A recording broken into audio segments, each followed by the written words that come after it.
dois, três e a gravar. Já está? Está a gravar. Está a dar, está a gravar. Ok. Estamos em chamada, sim. E então? Então, gostaram? Para além de ter gostado muito, a minha mãe também. A minha mãe comoveu-se a ver este documentário. Opa, sério que bom! Verdade. Olha, Foi. a minha mãe não viu. Muito bonito. A partilha deste documentário com a minha mãe foi muito bonito. Já lá vamos, Sílvia. Já lá vamos. Então querem começar por onde? Falamos um bocadinho da história. Bem, malta, estamos aqui a falar do A Secret Love, um documentário que fala da história de amor de duas mulheres, a Terry e a Pat, que estiveram juntas mais de 65 anos. É um documentário da Netflix, está disponível para vocês verem. Atenção que a Netflix não nos está a pagar nada, estamos só a mencionar porque é um original deles. E foram duas senhoras que nos anos 40 tiveram a coragem de avançar com aquilo que estavam a sentir e foi uma história muito bonita. Vamos falar um bocadinho hoje sobre o que é que elas viveram. E sobre o que é que nós achamos e sobre a evolução de toda esta LGBT theme. E então, começamos se calhar por falar um bocadinho do facto de terem quebrado tantas regras e tantas imposições da altura. Primeiro a Terry, ao entrar na liga de beisebol, que basicamente era composta por feministas, consideradas muitas delas feministas e... Sim, foram pioneiras e abriram um bocadinho a porta do desporto feminino, porque basicamente o desporto era visto como algo masculino e não sei se lembras, mas falaram que elas durante o dia frequentavam uma escola de etiqueta. Exato. E depois treinavam e jogavam beisebol e elas até mencionam que queriam que elas fossem mulheres e que se comportassem como mulheres, mas que jogassem como homens. Exatamente. Elas, de certa forma, abriram um bocadinho a porta para todas as vertentes femininas do desporto. E ainda tinham uma situação um bocadinho mais complicada, sendo que para entrarem como mulheres, que eram, não é? Tinham de usar saia. Portanto, uma mulher a jogar beisebol de saia tinham certamente o trabalho um bocadinho mais complicado do que o dos senhores, não é? Exatamente. Tanto que até acho que fizeram a questão a dada altura de se ela alguma vez tinha deslizado para uma das bases, porque os homens fazem imensas vezes isso, mas estão de calças, não é? E deslizam para a base. Bem, não percebo muito de beisebol, mas pronto. Mas o que eu percebo é que aquilo é tipo areia. É aquele areiãozinho com pedrinhas pequeninas. E ela chegou a fazer isso, não é? Exato. E mencionou uma colega dela que bateu um recorde que nenhum homem tinha batido. Portanto, 201 bases. 201 bases, exatamente. O facto é que isto também, pronto, só aconteceu, e nós temos de ter presente, eles não queriam parar com o desporto na televisão, mesmo estando a decorrer a guerra. E lá está, muitos de homens, com a entrada lá dos Estados Unidos na Segunda Guerra Mundial, eles não quiseram que as pessoas ficassem privadas de um dos esportes que eles mais seguiam na altura, que era o beisebol, e por isso é que apareceu esta liga também. Claro que foi uma oportunidade e que foi muito bem aproveitada e que lá está, serviu precisamente para as mulheres mostrarem a sua valentia, lá está, foi algo realmente que revolucionou o desporto para as mulheres que surgiram depois disto, noutros desportos, ou seja, abriu as portas. Exato. E vocês conseguem imaginar como é que era nos anos 40, quando estas duas mulheres, e principalmente a Terry, foi do Canadá para Chicago, como é que seria o panorama LGBT, porque eles abordam questões muito sensíveis do género, embora fosse desconhecido, sobretudo para a Terry, este tipo de sentimento, e ela até verbalizou a dada altura que foi avisada por uma colega que haviam mulheres da equipa que se juntavam umas com as outras e ela encostava mobílias à porta do quarto para ninguém entrar. Vocês conseguem imaginar como é que é estas duas mulheres terem detectado ou terem percepcionado que estavam apaixonadas uma pela outra? Aquela carta, aquele primeiro bilhete que a Pat escreve para a Terry é qualquer coisa de... É lindo. É lindo e menciona algo muito importante e que nós hoje em dia somos sortudos de ter acesso a tanta literatura que já devia ter mais, não é? Mas temos muita literatura já que engloba a temática, mas na altura é o que ela dizia, não há autores que falam disto. Eu não li tantos livros e nenhum mencionou este tipo de amor. E mesmo assim tiveram a coragem de ir para a frente. Nos anos 40 isso deve ter sido super complicado. Estás a ir basicamente num túnel escuro. Eu achei piada a tudo o que aconteceu aos namorados todos, que é dramático. Dramático, não é? Claramente ela tinha que se apaixonar por uma mulher. Sim, podemos falar de karma, de destino, mas realmente a família família da Pet, meu Deus. Tinha mesmo de ser. Foi a família, depois os pretendentes dela, aquilo foi tudo assim, tipo, não, tens de encontrar uma mulher. Exatamente. Estou a Coitado. brincar, mas por acaso essa parte eu fiquei muito estranho. Bolas, foi mesmo até encontrar. Tinha de ser, não é? Tinha mesmo de ser. Parece mesmo aquelas cenas do destino. Lá está. Ainda voltando um bocadinho à parte do bilhete e da carta, depois já mandada à altura em que elas estão a partilhar um conjunto de cartas que escreveram, principalmente que a Pat escreveu à Terry, e não estão assinadas, ou seja, elas tinham de cortar a parte de baixo para caso fossem apanhadas, ninguém saber quem é que tinha escrito. Tinha que ser tudo muito, lá está, muito às escondidas, isto era completamente, aliás, estava no Código Penal na altura, como crime, eram presos, eram perseguidos. E eles mencionaram que chegaram a publicar os nomes nos jornais e por isso muitos gays ficaram sem emprego por causa disso.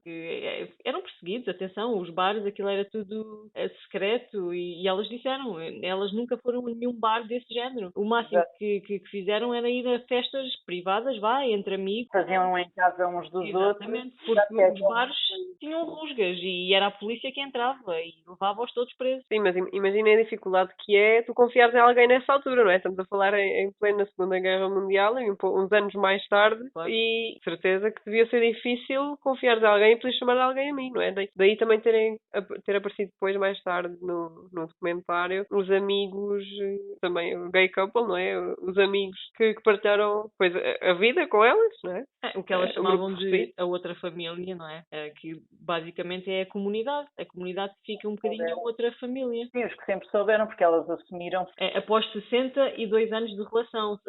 Imaginaste o que é estarem a viver 62 anos Como com primas. segredo? Elas chamavam-se primas, não é? Eram primas, eram. Primas, mas era na brincadeira, porque toda a gente sabia que elas não eram primas. O documentário começa com elas a fazerem uma chamada para o médico e a falarem como No, it's my cousin. A identificarem-se como Sim, primas para fora, sim, para fora da família. uma da outra. Só porque normalmente se atribuís um grau de parentesco há sempre uma proximidade maior e deixam de participar mais da vida da pessoa. Há Lá menos está. desconfiança. São da família e podem viver juntas. Melhor amiga. E o que é que vocês pensam sobre o facto de a família, ou pelo menos a sobrinha da Terry, não sei se já perceberam, mas a minha preferida é a Terry. Claramente, não é? Nunca ter suspeitado da relação que elas tinham. Acho que como já as conheceu juntas, Sim, elas ela cresceram cresceram sempre com elas. Era quase a filha que nunca teve. Aliás, ela disse, a Terry é a filha que eu nunca tive. Acho que isso passou a ser um bocado aceito, nunca foi muito discutido. Ela perguntou-lhe uma vez, ela disse que eram muito boas amigas e viviam juntas. Lá está, porque era caro viver em Nova Iorque ou na América e pronto, e ficou por aí. Na verdade, havia... Como não se falava muito, eu acho que as pessoas também não havia comentários à volta delas, a partir do momento que é confrontada e diz, não, eu estou com ela porque ela é a minha melhor amiga e a vida é cara e lá está, e por isso é que estamos juntas, porque assim ajudamos-nos a pagar as contas e tal. As pessoas acabam por não, principalmente os da família, acabam por não dar grande relevância. Lá está, porque também sempre as conheceram juntas, sabiam da história da Pat também, que foi uma história dura e sabem que ela, pronto, não tinha o apoio familiar, não é? Então acabou por ser quase adotada, não é? Pois. Ali pela família da Terry. Não querendo ser spoiler, já estou a spoiler. Nós até agora ainda não fizemos spoiler nenhum. Eu estava a tentar não tocar em pontos-chave, mas não vai dar, não é? Não vai dar. E o que é que vocês já pensam sobre o facto de, lá está mais uma vez, principalmente a Terry, querer contar à família, ao final de tantos anos, a fazer um coming out? Ou seja, qual é que é a vossa percepção sobre... Era isto que vocês imaginavam? Ou vocês estiveram a ver o documentário? Era isto que vocês imaginavam? Que o coming out nesta idade seria tão semelhante ao coming out de outra idade? Porque nós pensamos que as pessoas mais velhas têm mais, não sei, são mais sábias, já viveram mais. Sim, pensei que envolvesse menos nervosismo. Porque normalmente as pessoas mais velhas têm uma segurança do género. Mesmo que não me aceites, eu já não quero saber. Os mais velhos acabam por ter aquela postura mais do feliz.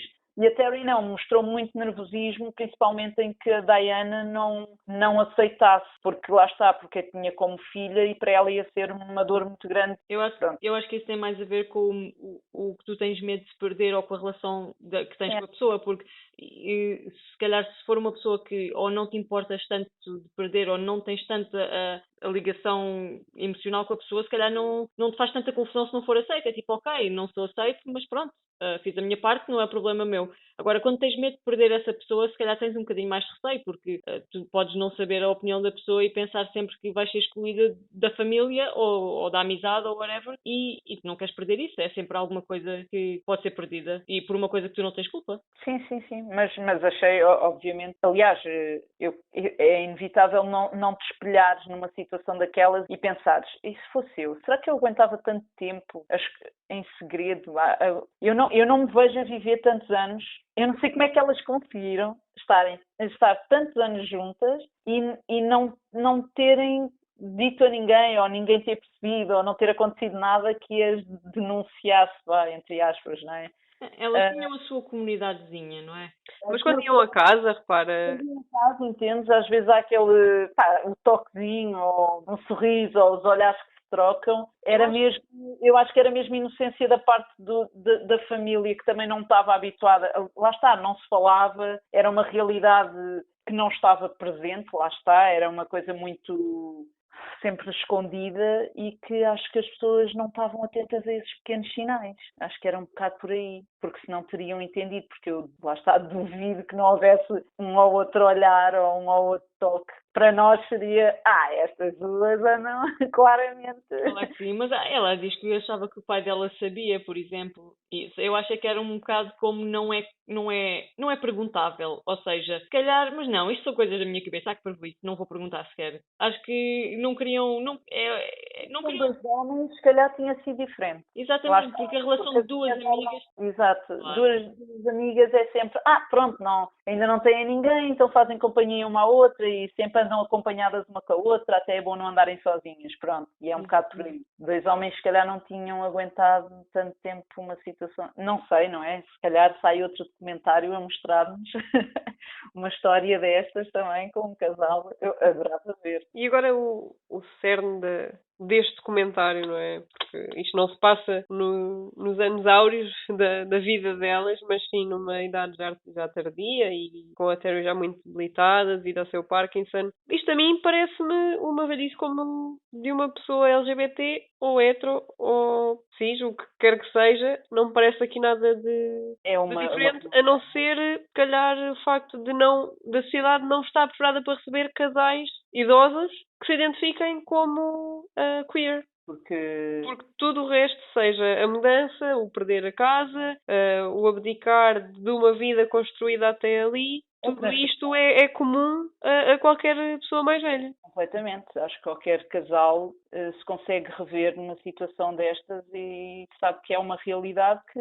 pode lá estar, não é? Independentemente da identidade de género, isto acontece a qualquer casal. A questão de ser um casal homossexual, neste caso, traz sempre aquele problema do mesmo que às vezes os sítios que aceitam casais não se importem, ok, são duas mulheres, tudo bem, podem vir, nós somos muito abertos a esse tipo de questões da sociedade, não sei o quê, blá, blá, blá.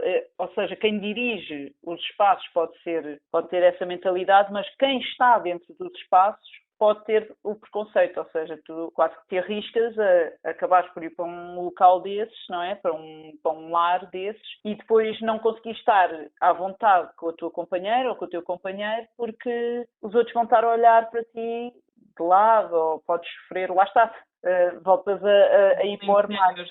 Diz? Bullying sénior. Sim. Acaba por ser um bocadinho... nós não pensamos nessas questões, mas há certo quem diga que mas isto é estares a dividir e estares a fomentar a tal divisão social e criar uma barreira LGBT / heterossexuais, whatever. Eu digo que não, eu defendo que há culturas paralelas, ponto. E as pessoas deviam poder escolher onde é que se querem enquadrar. Ou seja, eu se quisesse ir para um lar LGBT, ia. Agora, gostava que houvesse essa opção. E o que é que achas que vais encontrar diferente no lar LGBT, que não encontras nos outros? Aceitação, temas de conversa comuns, porque lá está a tal cultura paralela, porque, let's face it, basta ter uma conversa com alguns amigos heterossexuais que temos e percebemos que há seriamente uma cultura paralela. Há certos assuntos que eles não fazem questão, não fazem sequer, não têm noção que existem, ou que são falados, ou que existe toda uma temática, bandas LGBT, ou que existe literatura LGBT. Parece que essa parte da cultura não é desenvolvida no pessoal heterossexual, a menos que procurem, e muita gente não procura. A mim não me desagrada a ideia, de todo, de poder ir para um lar que não esteja catalogado como LGBT e que possa falar sobre essa minha cultura com igual abertura e com igual curiosidade por parte dos outros em saber um pouco mais, porque também existe isso. E eu acho que isso é importante, mas eu acho que para mim deveria ser o foco da maioria dos lares, era implementar de alguma forma, fazer chegar esta realidade aos que já lá estão a habitar e lá está, tentarem de alguma forma abrir as mentalidades deles para a existência de casais LGBT que poderão também ir parar a esses lares, não é? Porque eles também precisam de ir para lares, não têm uma vida como qualquer outro sénior, não é? Portanto, há de chegar à altura em que vão precisar dessas instituições e que o ideal é que haja essa abertura, porque senão vamos correr o risco de estarmos dependentes de, imagina, 2 lares LGBT que existam, em vez de poderes usufruir de toda a rede de lares, que era o que devia ser possível, não é? Mas pensando na sociedade portuguesa, que é onde nós estamos e que ela conhecemos melhor, vocês não acham que é um pouco precoce? Acham que a sociedade está preparada para isso? Considerando a realidade dos lares atualmente, quer dizer, quem fala de lares fala de residenciais para pessoas mais velhas, qualquer tipo de estrutura que acolha pessoas com idade mais avançada. Não será isto, não será querer esta divisão, esta criação destas tais residências para pessoas LGBT em idade mais avançada, o excluir para incluir? É assim, eu acho, muito sinceramente, lá está, a mentalidade das pessoas que estão nesta altura dentro dos lares, imagina, os meus avós estarão dentro desses lares. Portanto, eu não me assumi perante os meus avós porque assumi que eles não iriam ter abertura para aceitar, visto serem bastante religiosos. E esse acho que é capaz de ser o maior dos entraves às vezes nessa aceitação, é a questão da religião estar tão presente em muitos desses idosos e do pecado, a ideia do pecado e dessas coisas todas. Bem, a sobrinha da Terry a dada altura diz que elas não podiam estar em pecado e então tinham de casar, portanto aqui a questão do pecado já fica um pouco questionável. Mas lá está, ela é de outra geração. Viu-se claramente que havia ali um certo incómodo, mas que, meio na brincadeira, acaba por dizer, pronto, então que não vivam em pecado, não é? Então que se casem e que, também porque o documentário foi feito numa altura em que o casamento já está legalizado, não é? Portanto, já há aqui um abrir de mentalidades para, ok, na minha religião isto não era bem visto, mas agora que também houve a legalização de casamento, se calhar, pronto, então se calhar casam e não vivem em pecado, lá está. Mas os meus avós, mesmo havendo a legalização de casamento, à partida não fariam esse raciocínio. Eu não estou a dizer que todos pensariam da mesma forma. O que eu estou a dizer o que eu estou a pensar é que tu, ao estares a dizer isso, tu só estás a pensar nos teus avós, mas não estás a pensar em todos os gays que estão no armário, ou que viveram no armário, ou que existem, e não estão a viver a sua vida em pleno devido a todos os outros que se acham no direito de manter essa mentalidade. E daí eu acho necessário haver essa divisão para o termo que tu usaste. Excluir para incluir. Excluir para incluir. Tu foste por aí, tudo bem, e pode ser um dos caminhos, como é óbvio, não é? Eu fui pelo caminho de, se calhar, nos lares que já temos, não é? Começarem a introduzir, de alguma forma, a abordarem o tema da comunidade LGBT sénior, também precisar usufruir dessas instalações e fomentar essa abertura, lentamente. A questão é será que estas pessoas, não é, estes casais, quer dizer, nós ao admitir que não existem casais homossexuais e idosos em Portugal desta altura, será que isto é verdade? Não, claro que não, existem. E se Nós existem, onde é que eles estão, não é? Eu Exatamente. questiono-me onde é que estão os idosos Estavam- homossexuais deste país. Encontras casais séniores na marcha, lá está, a pedirem direitos. E lá está, muitos deles, porque tentaram entrar em lares e é-lhes vedado o quarto para que ambos possam dormir nesse mesmo quarto. Sendo casal do mesmo sexo, não podem ficar os dois a dormir no mesmo quarto. E agora pensa assim, essas pessoas viveram a vida toda, ou metade da sua vida, no armário, porque era crime, porque era julgado, porque era não sei o quê. Agora receberam alguns direitos e agora vão para um lar, mas ficam outra vez no armário. Daí a luta deles e daí lá está, haver alguns movimentos, como foi o caso pelo menos uma tentativa, eu não sei no que é que isto deu, da Opus Gay ter tentado, junto da Câmara Municipal de Lisboa, criar um protocolo em que faziam a divulgação deste tipo de casos e tentavam eliminar estes estigmas e responsabilizar os lares também no sentido de tentarem integrar e tudo mais. Eu não sei como é que isto correu, nem sei muito bem se estou aqui a descrever aquilo que eles fizeram com o máximo de rigor possível, mas sei que houve uma tentativa, não é? Não sei se ainda continua ativa ou se morreu na praia. Pronto, mas basicamente acho que estamos todas a admitir que neste momento existe essa necessidade. Isso eu acho que não temos dúvidas quanto a isso. Se demos foi tipo os primeiros passos. Pois. Demos se calhar aqueles passinhos minúsculos que ainda não surtiram nenhum efeito. Outra coisa que eu vos gostava de perguntar assim é que, por exemplo, houve uma parte do documentário em que elas mencionaram, as sobrinhas mencionaram que achavam que a Pat tinha afastado a Terry da família, que devido à relação delas, a Terry tinha-se afastado da família. A minha questão é, se fosse um casal heterossexual, acham que este documentário apareceria? Ou é a tal história da amiga que rapta da família? Porque o que a Terry, neste caso, tem com a Pat, não é considerado também uma família pela sua própria família. Não sei se foi bem por aí o comentário dela. Eu acho que... Não sei. Eu também não o considerei.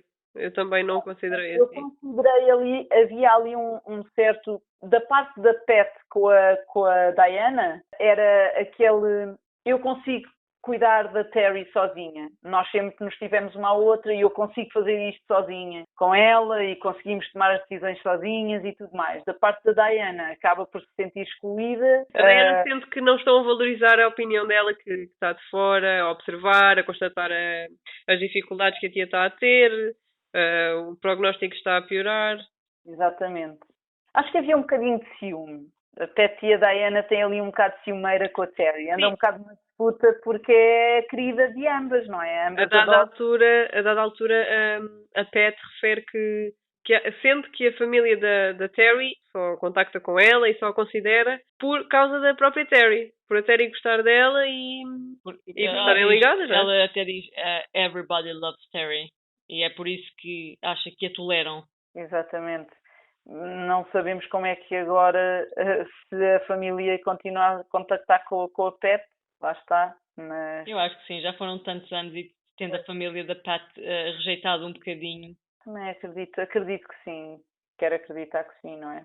De todo modo, é um documentário muito bonito, tem certos de amor, as fotografias, de afeição que são incríveis, principalmente para a data em que estavam e... As filmagens que são um misto de filmagens históricas e de imagens da altura, das notícias, etc., com a mistura de vivências delas. É bonito. Exatamente. Eu achei incrível a ver tantos registros, quer seja de vídeo, quer fotografias, depois de encontrar aquelas cartas. Eu adorei que elas tivessem tanto material para este documentário, porque, sem dúvida, sem aquele material... tinha sido muito mais pobre o documentário, apesar da história ser forte e ter sempre impacto, tem outro impacto quando tens a oportunidade de ver as imagens e ver alguns vídeos. Foi muito, muito emocionante. E começaste por dizer que a tua mãe também viu o documentário, o que é que ela achou? É verdade, a minha mãe viu o documentário e a minha mãe é viciada em histórias de amor, começa por aí, ela adora romance, um bom romance para a minha mãe é tudo. E o documentário é um excelente romance, é uma história linda, não é? De amor, de entrega, de lá foram elas juntas contra o mundo. E a minha mãe achou-as muito corajosas, às duas, e acima de tudo ficou enternecida pela forma como elas se apoiaram durante tantos anos e perante tantas dificuldades, como é que se mantiveram sempre juntas e sempre com aquela ternura tão presente entre elas. É verdade, elas são muito ternurentas, nota-se ali muito respeito e muito amor, é um facto. Exatamente, e isso realmente foi o que acho que derreteu o coração da minha mãe. Então aquela carta da Pet para a Terry, a minha mãe ficou, as lágrimas vieram-lhe aos olhos, tipo, oh meu Deus, isto E aquele beijinho no casamento. Também. O beijinho esperado. Foi tudo, é tudo muito enternecedor, lá está. É uma história muito bonita, que qualquer um de nós acho que gostaria de viver, mesmo não sendo tão... Podemos não ser uns românticos por natureza, mas acho que todos gostaríamos de ter esse tipo de história, não é? De alguém que nos acompanhasse até tão longe. Pequenas passas. Vermos a transformação de uva a passa. Yeah. E a gravidade a atuar sobre nós. Exatamente. E é assim que vos deixamos com mais um X-Ato. Conversas acutilantes.